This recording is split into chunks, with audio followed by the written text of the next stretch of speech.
G'day and welcome back to another episode of Unleashed. Heading yet again into the zone of AI, and we wouldn't have Stephan in the crew if we didn't have to talk about leaders pretty frequently. So who better to take us into the world of AI and leaders navigating the world of AI but Stephan, over to you. Thank you very much, Mark, and welcome. Leaders navigating something. We have to talk about responsibilities, right? But I think we also have to talk about what is an environment, what is the context we are talking about. Because if you think about leadership in a traditional way, it's often about roles, it's about periodic meetings, and look at our calendars, there are plenty of them. Reactive adaptation, and now we're moving, or we are already in a cockpit where you have autonomous systems, you have real-time coordination, and we should also talk about predictive analytics. So what we are going to do is, I'm interested in the topic of sparring partners, which comes from Niko. Ali threw in topic or the word of stewardship. And Mark is talking or is probably reasoning about time creation. And by the way, triggered by Niko, thank you very much. We also will talk about some important body parts as analogies to leadership activities. But before we dive into those different areas, topics, Ali is not yet amused. I'm having Let's talk about to our Fred passions. Flintstone. Yeah, right. So, Ali, your passion about this topic, about this episode.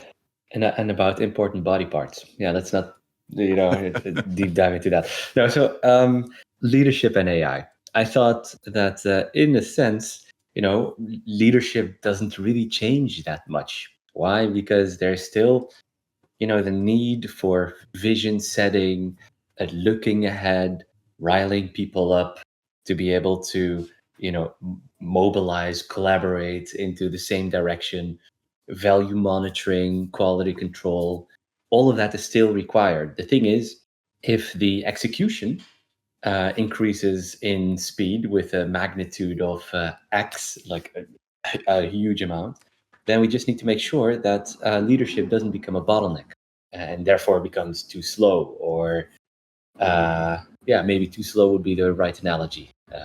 Inability to course correct quickly, or inability to make adjustments quickly, or make decisions quickly. So I find this topic extremely interesting, hence my passion for this episode. Perfect. You talking about speed and time. How about you, Mark? I'm talking about structure. We have a Miro board that helps us to manage the flow of this conversation to anybody watching. And normally it's very scattered and free-flowing and quite dynamic, and it looks like an engineer has laid it out with a slide rule right now. Has never been this structured, indeed. Be surprised it will change. Okay.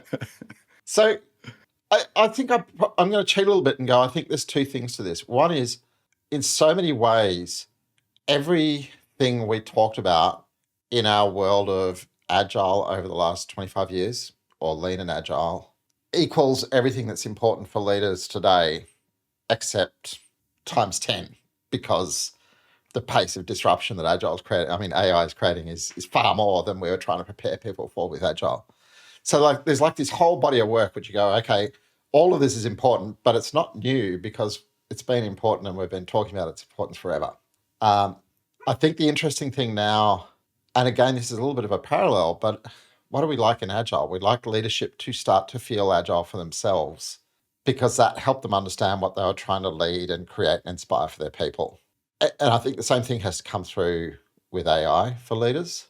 But the wonderful thing is the way it can come through is in helping them buy time back.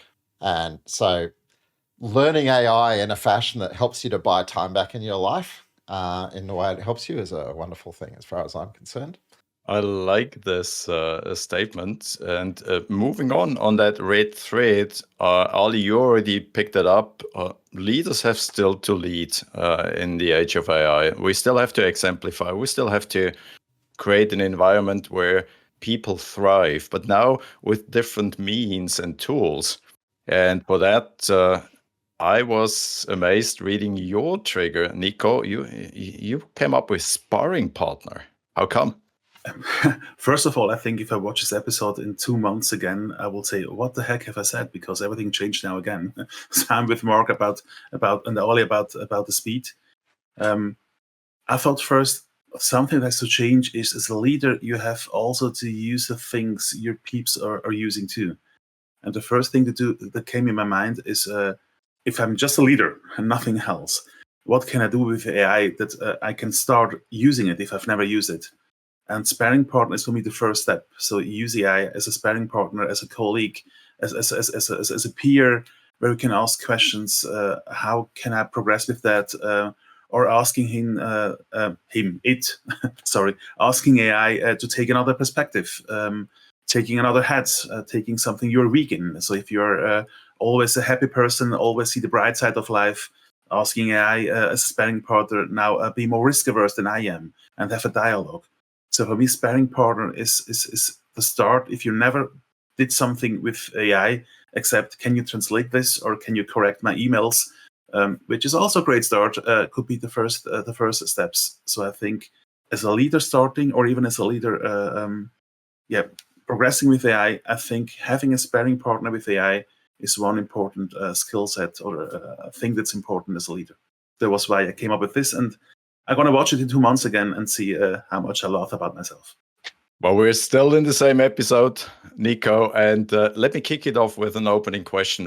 What are the responsibilities or the responsibility of leaders introducing AI into your organization?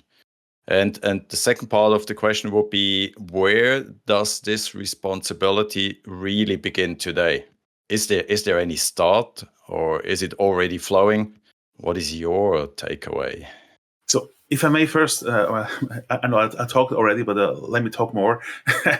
What I see in organizations I walk around or I am around is there's some kind of unclarity. What can I use? Should I use it or not? Sometimes you have one kind of organization saying, yeah, everything's allowed, do it. And then people feel ashamed if they use AI. So am I allowed to say it wasn't only my brain and I had AI help? So there's a lack of clarity. Am I allowed to use it? Or what also happens is also studies show this, that management think, we set the boundaries, we say what is allowed, but people never arrive at the people. So they really don't know what can I do, what am I allowed to do? Can I be proud, or or do I have to be ashamed because it's not my own work, my own hands, my own brain? So I think one responsibility of a leader is care for this clarity. So it's okay to use AI. It's okay to use it this way. So don't take a free ChatGPT and put all the secret stuff there and be surprised that it's now part of the memory. So they also know how can I use it, also know which AI should we use. And this clarity is missing. So in both directions. So management thinking it's clear and people don't use it. And the other way, the board of directors thinking, but we've said AI is not okay and people use it on the private stuff. So all this clarity, maybe it's a management responsibility, by the way, now that I'm talking aloud, but I've wrote them on the paper. But it's a responsibility of leaders and manager care for this clarity. Let me be picky a bit about what you said. People are already using those means, are using AI. Where does the responsibility of leadership now start? Or what should we do at the moment if it comes to this clarity? Yeah, by stopping ignoring. You can look at in the other direction and think nothing happens. But we know as parents it happens anyway. So you have to take care for this clarity. What's allowed, what's not, and not look away and think. But we wrote it somewhere that we don't use it because we are in a public sector. Or I don't know. But yeah, they will use it anyway, and the numbers are really huge. Board of directors thinking nothing is going on, and the people using it because it helps you. It helps you become more effective, efficient. Sorry, the other E. Yeah, I've heard I l- stories. So shall I go, or do you want to go, Stefan? Yeah, go for it. I'm going to go. I've heard stories of a number of organizations where they've locked down access to chat type AIs. It's actually really common, right? Big enterprise, they'll go, no ChatGPT, no Claude, no Gemini, definitely no Grok. Hide them behind the wall. But then what I've heard is a hell of a lot of stories of people taking photos of their screens so that they can use ChatGPT on their phone. Exactly. Having a phone next to them. Exactly. Here we go. And I think this is the thing to bear in mind, right? Is, people are going to engage with it one way or the other. And part of your job as a leader is to shape what that engagement feels like. And it's where I'd really pick it up when I think about, the responsibility. Well, it's back to what I said at the beginning. The responsibility is what it's always been as a leader. Firstly, have a clear vision. And I think that clear vision is, how do I expect AI to change my organization? Is it how we work? Is it how we compete in the market? Is it the types of products we're building? You've got to have some view in your head as a leader about what is the thing this is taking us towards. And but we might recognize that from our agile world, right? Remember all those conversations where people would come to you and say, we want safe, and you go, why do you want safe? Right. And you've got to know why you want it. You've got to know what you're hoping for. You've got to have a vision of how it's going to change your company so that you can anchor things in that. But you've also got to, and this is where I found myself prepping for a leadership reflection on just this topic a couple of days ago. And I went, I'm going to go back to system thinking, and I'm going to borrow my favorite rubber band from Peter Senge about the tension between the vision and the current reality. And a leader's got to know the current reality. Because, there's a few things that are going to run around. One of the things I find is the more senior someone is in leadership, the more excited they are likely to be by the potential promise of AI. Right? There's like this ranking system for who's excited about AI. That's kind of number one. Number two is non-technical, right? I'm in sales, I'm in marketing, I'm in somewhere else. And they go, AI super enables me. I don't have to wait for IT to care. AI can help me cut through, right? And then you go to who's least likely to be engaged, who's most likely to be cynical and resentful and steering away. Actually, it's the techie people. And that's kind of a characterization. But if you're a leader and you want to know the reality, if you've got this hope and this dream, where are your people? And what have you got to do to meet your people where they are and incorporate that in helping them to move towards the vision you've got painted?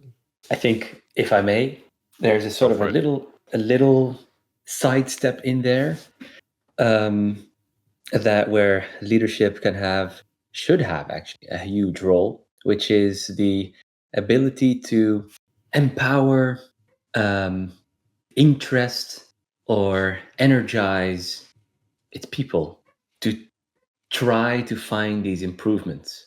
Just the ability to, and you called it having a vision, Mark, on how AI would look like, within the borders of our company, within the walls of our company. But just having the ability to try out, or even opening up capacity, and therefore prioritization, opening up capacity to try out, to use AI to simplify life a little bit, or to at least polish away some process steps that we have that everybody hates.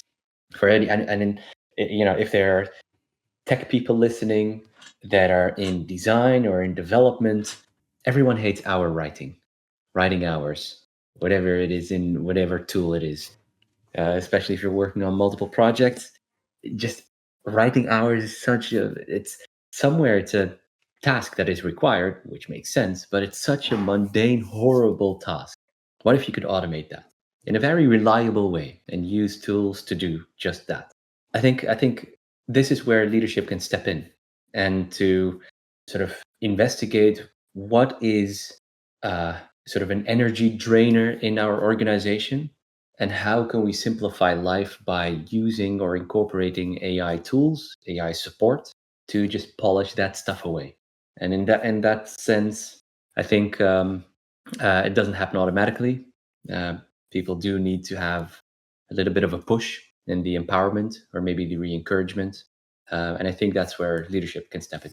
Listening to you folks, if I summarize, Mark took 2 steps back and said alignment is crucial, right? If you don't have a vision, how do you use your toolbox? So this still sounds like in the old days, if you don't have a strategic goal, if you don't know where you're heading to, big mess, right?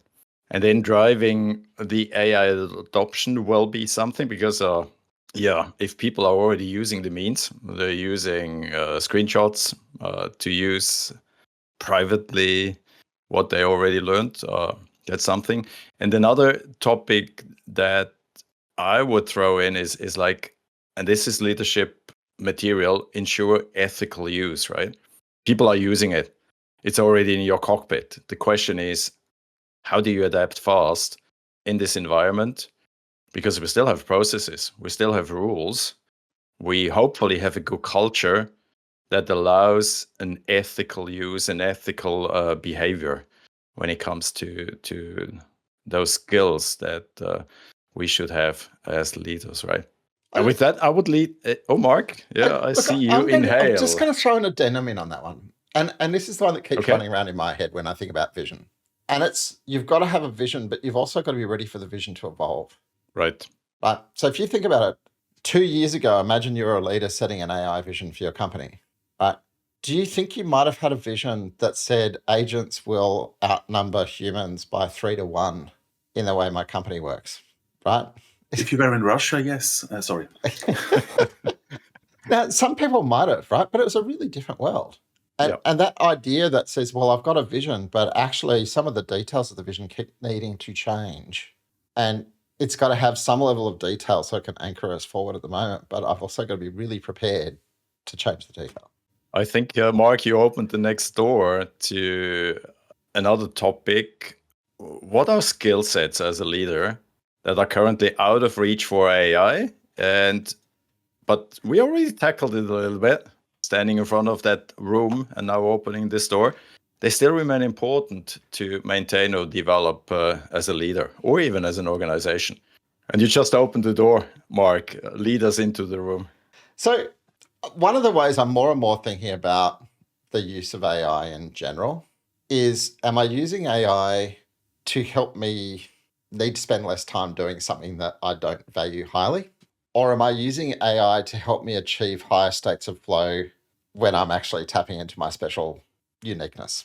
And so I think with Niko, when he talks about a sparring partner, in my world, that is, I'm doing something that AI is going to act as fast feedback, instant sparring partner, tester of my thinking, and it's got a role to play there. So if I come back and go, what can't an AI do in the world of leadership? Well, I don't think an AI can create a clear vision, put the right people on the bus, or turn them into a high-performing team. And, sorry, I just can never get past Jim Collins and good to great. Maybe there's a hedgehog in there that's missing somewhere. But I tell you what, the AI can sure help you do all of that, right? It can help you test your vision. It can help you test your vision as you're expressing it to different audiences. It can help you think about the strengths, personality profiles of the way that you're thinking about mixing the people that you've got on the bus and the seats that they're sitting in on the bus. It can help you understand the way they're interacting by helping you analyze the communication data between them, right? There's so many things it can help you with in doing this, but it needs your brain, your insight, your empathy to actually be in the driver's seat looking for that help. Now, let me challenge that, Mark. There's self-driving cars nowadays. Do I really have to be in the driver's seat, or can I just observe and throw in the occasional buzzword, keyword being on the passenger seat? Look, I think if we were looking 5, 10, 15 years down the track, we might be having a very provocative conversation on that front. But do I think that the AI of today has any hope of meaningfully sitting in that driver's seat? No. And I think that's one of the reasons, one of those popular emerging new job categories or skill set expectations is manager of agents. Okay. Because some form of direction and feedback system based on human insight is absolutely critical today. There's no dodging it. And, if you ask ChatGPT to write you a vision speech on how your company could be different with AI, I'm sure it would write one. Would you like it? Would it be meaningful? And is there any chance it would go, maybe you should pick Gemini instead of OpenAI? Well, maybe that's a different question. Let's see how many people are going to upset. Sometimes it sounds like reading the horoscope. You read it and it fits somehow, but you can read also another one and it fits also. So I think the soul is missing when AI does something like that. It's okay, but I'm with you, Mark, and it needs some kind of your own knowledge, your own gut feeling about the organization. And for me, skills that AI will not be able to do, you mentioned it, Mark, already, is the empathy part. So I asked myself the question a lot when AI came up the first time, this AI wave or this AI hype or whatever came the first time, arrived the first time, will I be obsolete? That's, by the way, why I think developers are skeptical because they are afraid of losing their job. I start asking myself, okay, one part of my life is being a coach, a systemic coach. Will AI replace me? Like Elijah before with, tell me more about your mother. Oh, tell me more about that and that. What am I doing the whole day? I'm just asking questions like I repeat what I hear and I ask a question. And sometimes it sounds random, but it's never. And I think this empathy part, it's not there. It's not statistic what I'm doing as a leader or as a coach. It's really connecting with the human being. It's mirroring what this person is doing. So I think this part will never go away, at the moment at least, where AI is still statistics and not a relationship with other people. So relationship, empathy. Mark. So here's the funny thing that went through my head, because one of the things I've been doing an awful lot of work on is trying to prompt questioning styles, right? And actually winding up with prompting engines around formulating effective open questions, applying classical active listening skills to the way you formulate your opening questions.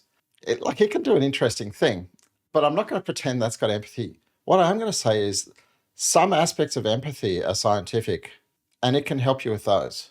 I've been mucking around, and I'm lucky enough to be coaching someone who believes heavily in Gallup strengths, and builds knowledge of Gallup strengths into all their people.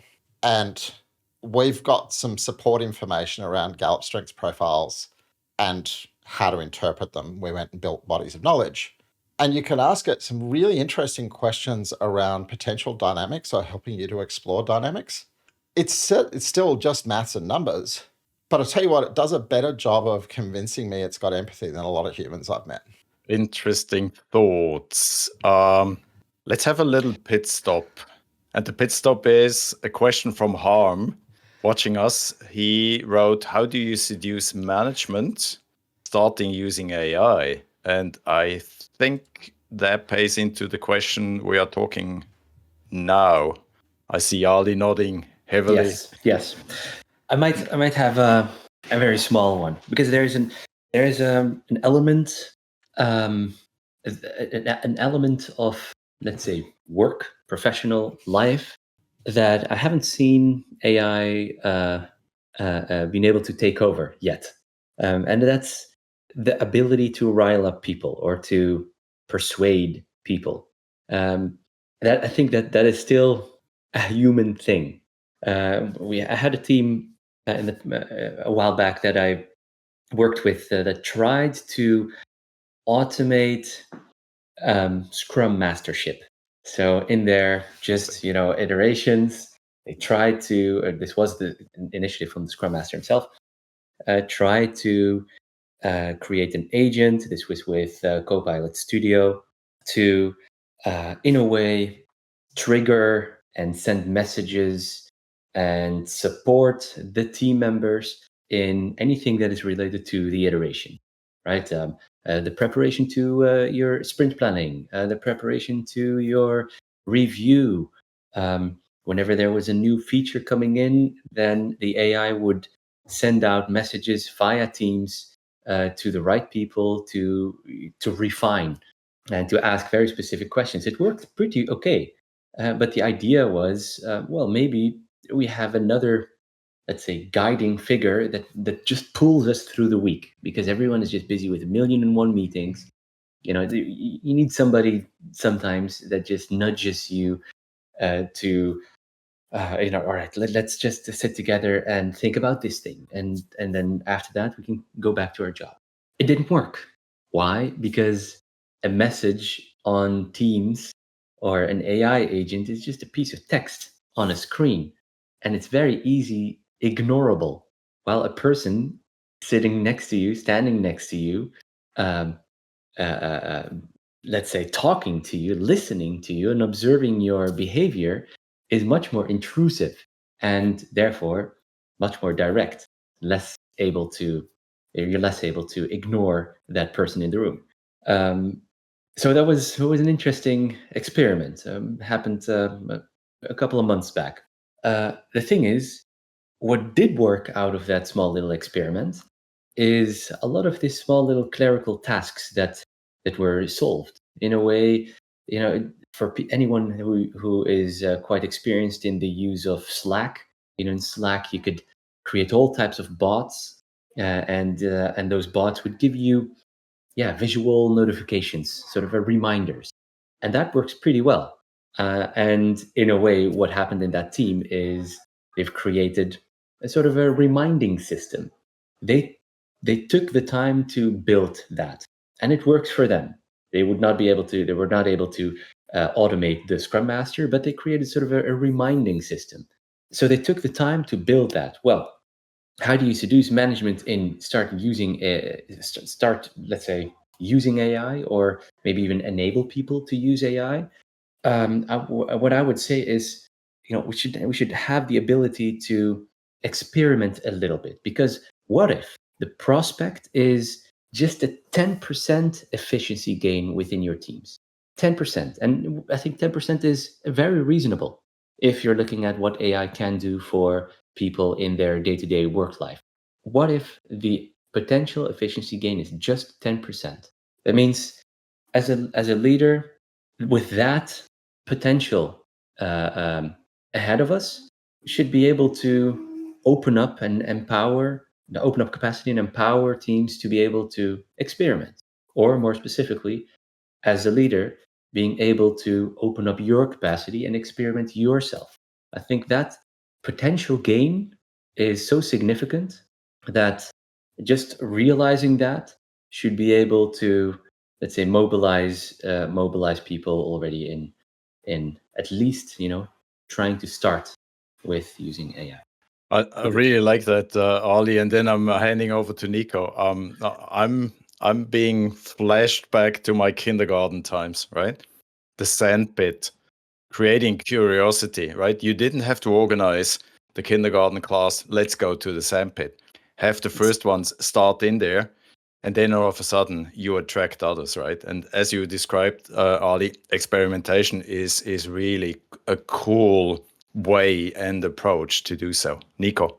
That's exactly a great summary. So I think we don't have to seduce them. They should find a way to use it, and if not, it's also okay. I'm not sure if leaders without AI skills will be replaced by leaders with AI skills. Maybe some people were happy having people that are slower, differently. There's a couple of maybe great, it's a great quotes leadership running around style on that. we'll need. There's a couple of great quotes, right? So AI won't replace managers, but AI will replace managers who don't use AI. And the question is, will they really? Because maybe they will have such a special style because all the other leaders and managers look the same or feel the same or whatever. Maybe we are happy to have sometimes a leader that has no AI because it's so special now. I have no idea. So I would let it go. So I don't have to seduce them. If they choose not to go, we will see if they're going to be replaced or not. Or I mean, I had also grumpy line managers, and I thought a line manager has to be friendly and develop people. I had line managers who were controller. They still exist. Not my line managers anymore, but they still exist. So maybe they will survive, and it's okay. So I hope, like Stephan and Ali said, making the ground for curiosity. And if you are a person who is curious, you will end up with AI anyway. And if not, let's see how you will survive. I think you will survive. And Mark, the empathy part, I'm not sure what you said before. I think AI is often more convincing than people, but it's not empathy because I'm better convinced because AI is yeah. We have to discuss it later or now, as you wish. It's a fun one to mess around let's with. discuss it now. Yeah. But it really sits. So much of what I find is I am finding myself doing deep research in fields that have nothing to do with AI in order to do something useful with AI, right? Mhm. Because you wind up going, I want to systemize this, I want a rubric, I want some prompting relationship, and I want some pre-existing system, whatever that's resolving. You know, it's like if you think about when we're facilitating and when you're teaching someone to facilitate, you're teaching them a science, right? You're teaching them about preparation, establishing context, listening and watching and seeing and hearing more than the words that are coming out of people's mouths. Observing silence is useful, right? There's actually a whole bunch of facilitation, which isn't really just empathy. It's just mechanical skills employed effectively in concert. And the more effectively you use those skills, the more time you free yourself up to actually sit in the true honing of your empathy, right? Because that's where what you're doing is you're saying, I'm going to take all of these signals and I'm going to do something useful with them. Well, I'll tell you what, as soon as you've got mechanics and science and signals, you can tune an AI towards it. It's never going to do what you did as a human in terms of processing your empathetic response to the signals and the data. But boy, it's going to bring to your attention surprising signals and data. And the one I'm just going to sit on is I was doing this stuff on Gallup strengths and individual development planning for, I don't know what you guys call it in Europe, right? If your personal development plan at work, where you set your objectives. We call it the PDP, Personal Development Plan. All right, so it's an IDP for us, an individual development plan, right? And so we're working on this thing of using Gallup strengths in IDPs and actually having a prompting coach that would help people to draft their own IDP in recognition of their Gallup strengths. It's a fascinating process, and of course I learned lots about Gallup strengths while I was figuring out how the rubric worked and everything. But then I went, hey, I'm really curious. I've got my Gallup strengths, I've got Eric's. Eric and I spent hundreds of hours collaborating over the last year. What happens if I take my Gallup strengths and Eric's and say, what would the working relationship look like between these two things based on the body of knowledge we built up around Gallup strengths? And it came back and it basically went, you know, here's what it looks like. And I looked and I went, actually, it's kind of confronting because it basically said Eric's the thought leader and the visionary who stretches forward, and you're the pragmatic guy who tries to figure out how to make it work. And it's like, well, why can't I be the visionary thought leader? But to be honest, if I reflect back on the way we work together, it's kind of the way it works.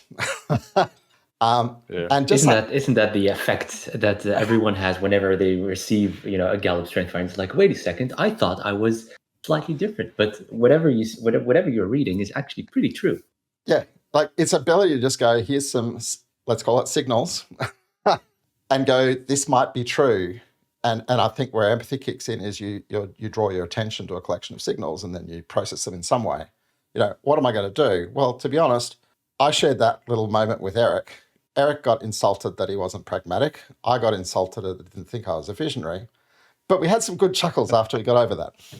Now, picking up the keyword chuckles, and also based on the question from Harm, Niko gave us some homework this week regarding our jiggles. If leaders in AI were an organ in the human body, which one would it be? Because you're part of it. You can't be separated. Who would like to start? Eeny, meeny, miny, mo. Yeah, that's Ali. Well volunteered. I'll shut up the next time. No, that's good.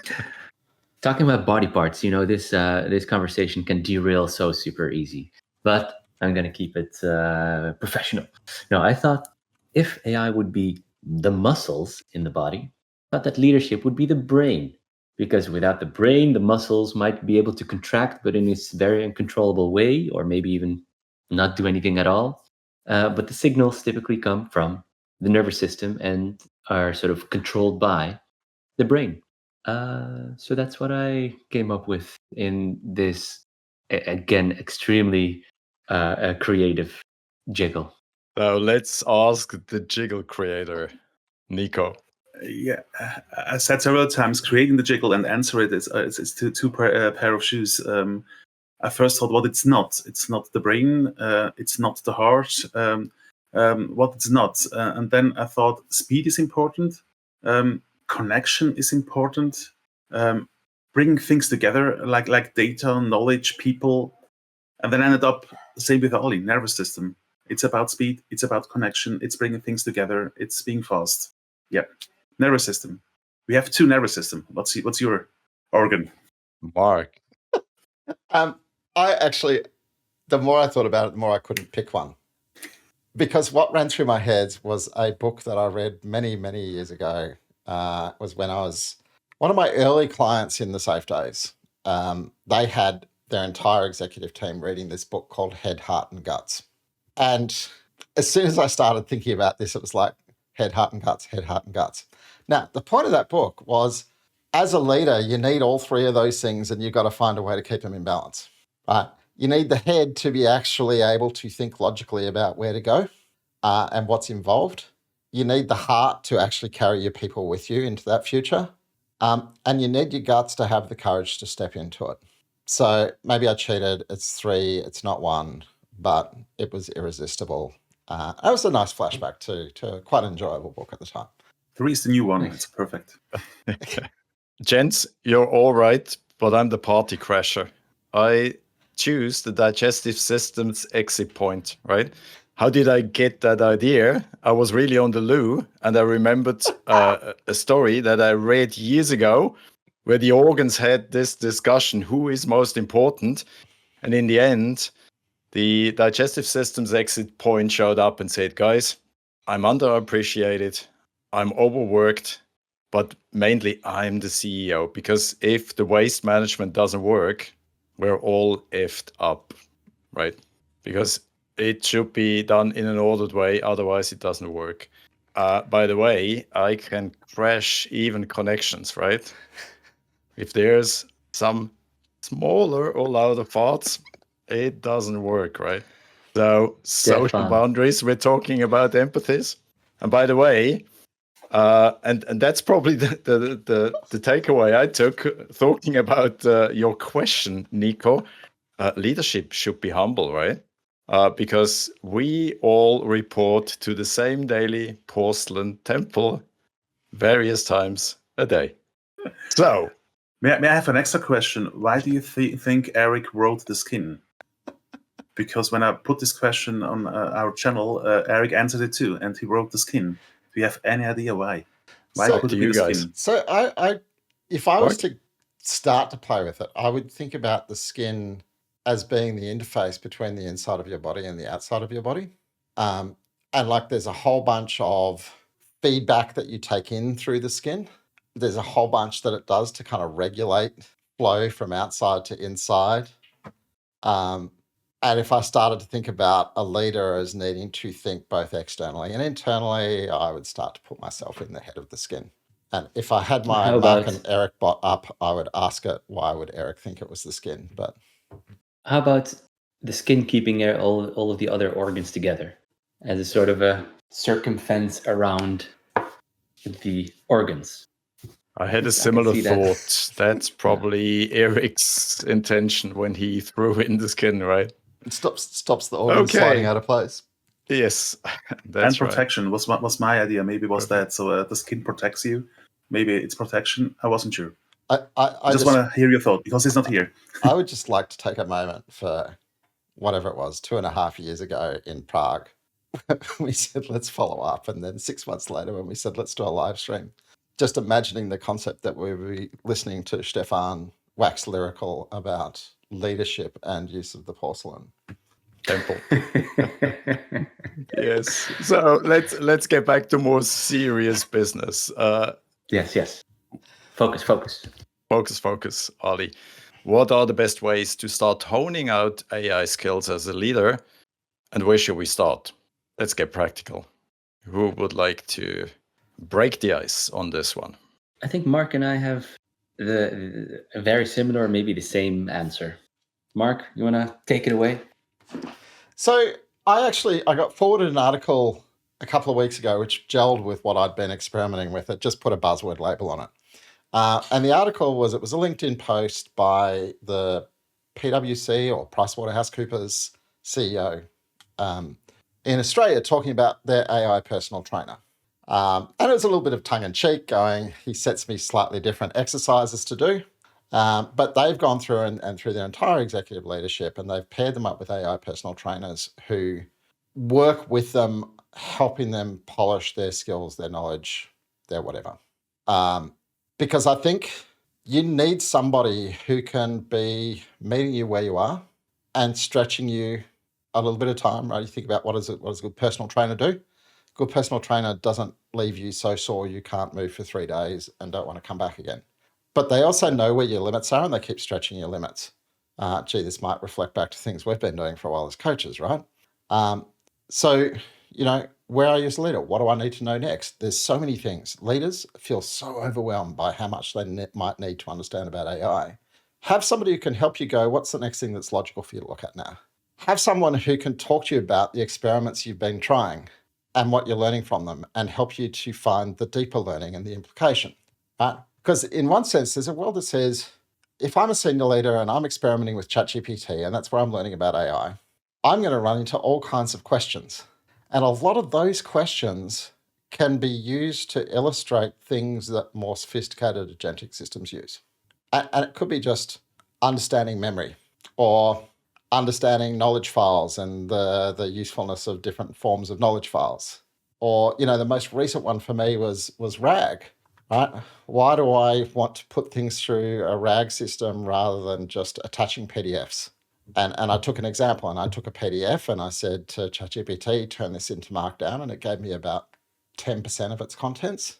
And then I plugged it in Pandoc and said, turn it into Markdown, and I got all of its contents. And I said, look, here's a really good example. If you attach that PDF to your chat, what it's going to do is it's going to access the 10% that it sees natively, and you're going to chat thinking you've got access to all the knowledge that's in it, but it's not.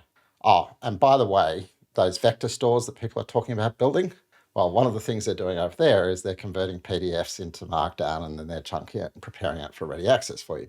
So you get that opportunity to start to build those bridges, but you've also got to make sure that you're not spending all your time talking about AI, and you're spending a lot of your time talking about AI and your people, and thinking about the journey your people are on.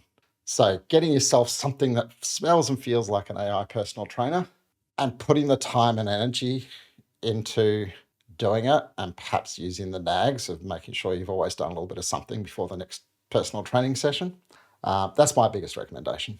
Niko, you added something which I like. Leaders are individuals, so each one has a personal style. Exactly. So there's no, this is the solution, but what I really think, and that's the arrow back or the circle back to the last episode, when we invited Fred Flintstone to a dinner, I think what you need is curiosity.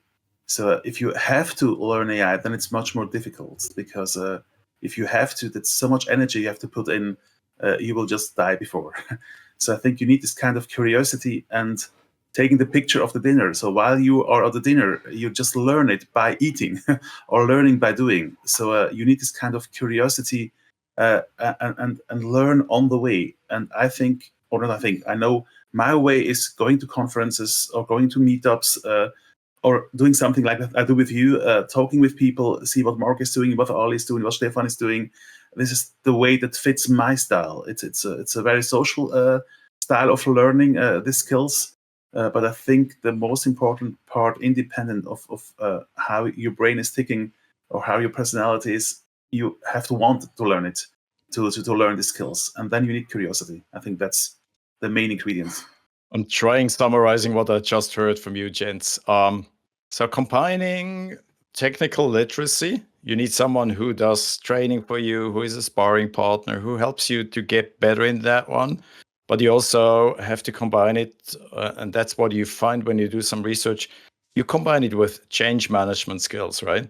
You need them because you're still responsible for the organization, how it develops over the time. You can't delegate away corporate development and hoping that AI solves it or some people will solve it. You brought in Niko curiosity, right? Be curious. And learning for me was always the best. And Mark brought that in if I did it together with other guys, different perspectives, different standpoints, viewpoints, points of views. That really helps us to do so.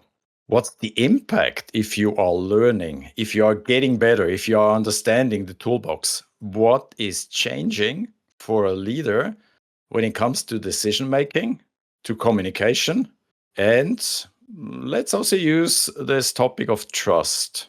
What does that mean? What changes drastically as a leader? What goes through your heads, gents? If I may, Shoot.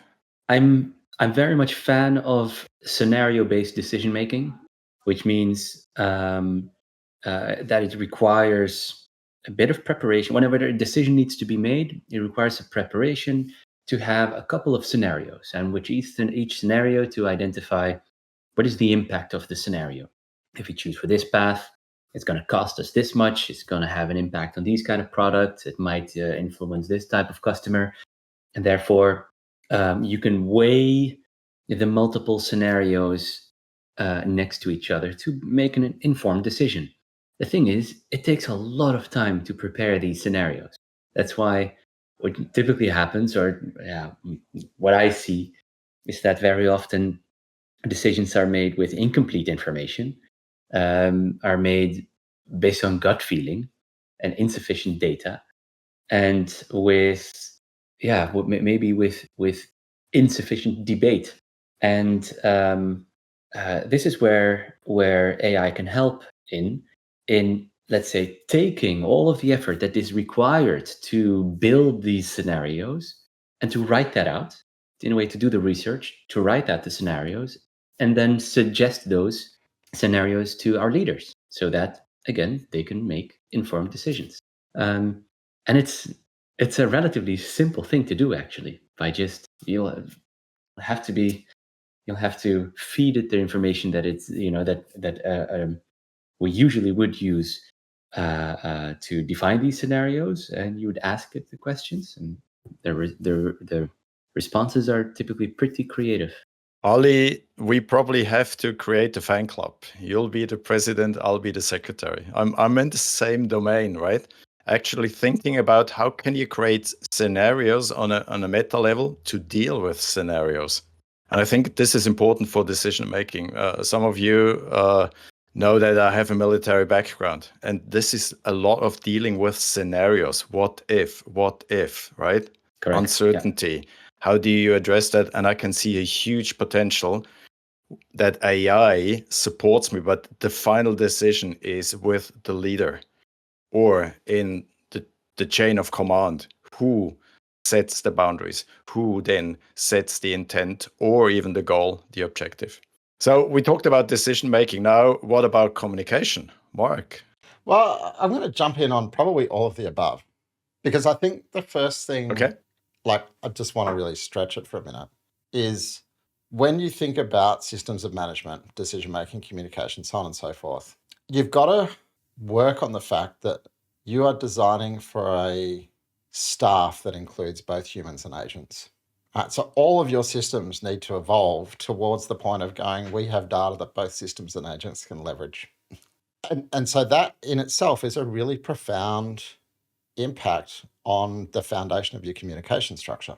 And, what's the net effect? Well, as soon as you start working with management goes straight to, I would like things like easy dashboards and, easy analysis and, easily gathering the information that might support a variety of scenarios for scenario-based decision-making. Where is that information? Well, today I get that PowerPoint file and I'll convert that into a Markdown file so I can use it. And then I'll go and collect those emails and I'll take the text out of those emails and put them into an attachment as well. And I'll scramble around, right? And they get really excited because they do that and then it does something very clever for them. But it felt really painful. You go, wouldn't it be nice if you didn't have to do that? And what it does, the more you start to use it for classic management stuff, the more you go, I want my management data better organized. I want one place to go and see where our OKRs are. I want one place to go and see where our product roadmaps live. I want one place to go and see this information. And it very quickly starts to point out to you that, generally in the past, the reason why there's not one place is because everybody loses the energy to sustain their information architecture.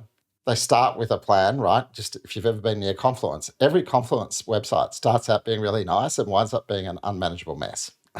It's just the guarantee of life. And I think when you think about the information that underpins organizational op models, we're in the same place. There's a little bit in Jira, there's a little bit in Confluence, there's a little bit in SharePoint, there's a little bit, it's everywhere and it's a mess. But the benefit of using it in that kind of AI-driven context is you get really fast rewards for improving the way that you're organizing it. And so the more that you've got it organized, the more you're able to leverage it. And you can create this kind of virtuous cycle of clean up our underlying information a little bit, get benefit from it, get so excited by the benefit that I do a little bit more cleaning up of it. And what does that do? Well, when I think about management activities, an awful lot of management time is consumed with applying the manual judgment call and insight to get it around the limitations in your current system. If we've got 10 different PowerPoint decks that all have our OKRs in them, it needs my insight to go, I know the one that I would use in this situation, right? And so I have to be personally involved. I can't delegate it because I can't trust the person I delegate it to use the right one. All kinds of waste happens. Oh, man. Get it a bit organized. So what should start to happen is that you start to see an incentive to put more time into systemization of these things, and particularly systemization of the information architecture that underpins them.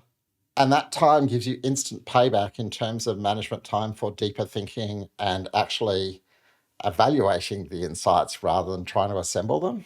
And it should create a really positive drag. And that's an awful lot of shoulds. But it's the working theory I've got at the moment. Interesting. So let's start concluding this episode. I read a quote and it struck me. The quote says, "Power is the ability not to have to learn." Let it sink in. I'm rereading. Power is the ability not to have to learn. What's to learn in the near future as a powerful leader? Niko, take us away. I'm so happy it's a quote and not your opinion, because I was really what the heck happened with Stephan? So never learning is never, ever the option. So you have to learn. In my case, I have to learn how to use data, not only gut feeling. And as Ali said before, with scenario-based thinking, you need data for that. I think if I would change the quote, for me, power is changing the work lives or lives of other people, and not imposing my own demands. So that I have to learn, I have to make the life better.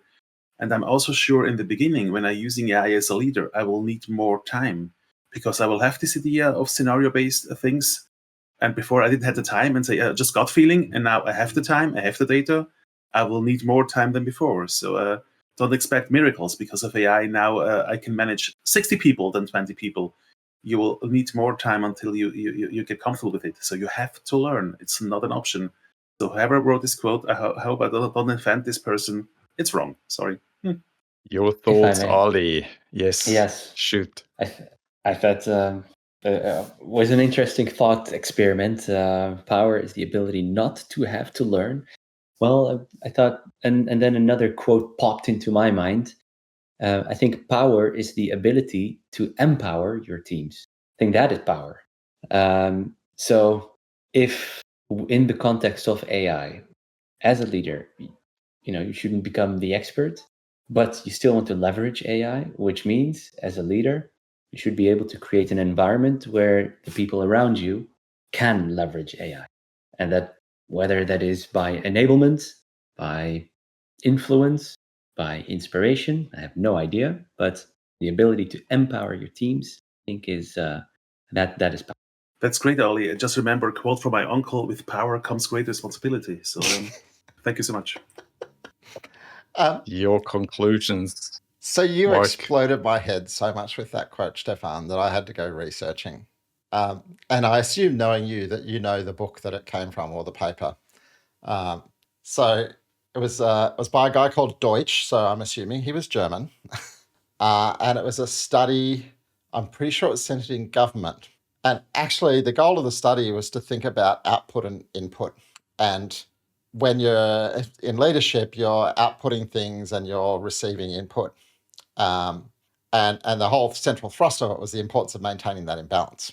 But what led to the context of this particular quote was them saying there can be situations where you feel like you have so much power that you can afford to stop taking input and just issue output, right? And I would argue at the moment there's two pretty well-known presidents in the world who probably sit in that space or think they do. And that was where it got really interesting. It's like, oh wow, that concept of what's the quote? It's kind of establishing the basis for the hubris of going, I can afford to stop taking feedback for the moment because my position is so powerful.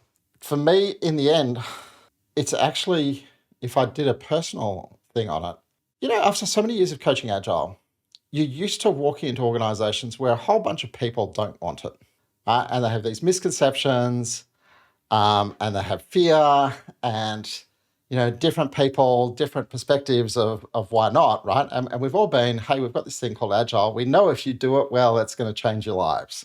Let's get through that. And when I started moving into this, well, I'm going to coach in the world of AI, I went, isn't it going to be nice not to start from, let me convince you that you might be interested in it?